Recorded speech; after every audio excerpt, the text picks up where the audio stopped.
పంచాయతీ ఎన్నికల్లో పోటీ చేయాలనుకునే అభ్యర్థులు తొందరపడి డబ్బులు ఖర్చు పెట్టొద్దు అన్నారు ఎంపీ ఈటెల రాజేందర్. అయితే ఆ వ్యాఖ్యలకి కౌంటర్ ఇచ్చారు ఎమ్మెల్సీ కవిత. బీసీలకు ఈటెల రాజేందర్ క్షమాపణ చెప్పాలంటూ డిమాండ్ చేశారు ఆమె.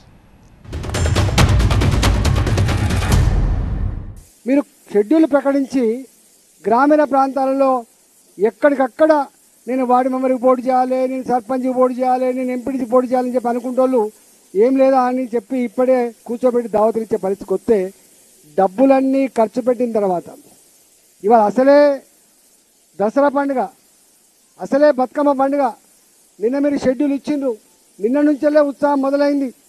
ఒకవేళ వీళ్ళు కనుక డబ్బులన్నీ ఖర్చు పెట్టుకుంటే దీని బాధ్యులు ఎవరు?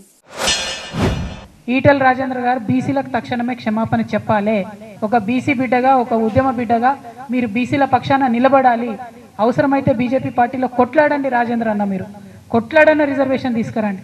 అంతేగాని మీరు బీసీలనే కన్ఫ్యూజ్ చేసేటట్టు పోటీయే చేయకండి, డబ్బులు వేస్ట్ చేసుకోకండి అంటే ఇది కరెక్ట్ కాదు. ఒక ఎంపీగా ఉన్నారు, మీరు గెలిచిండ్రు, మీరు ఒక ఫైటర్, అనేకమైన విషయాలకు మీరు అగెన్స్ట్గా నిలబడి కొట్లాడినరు.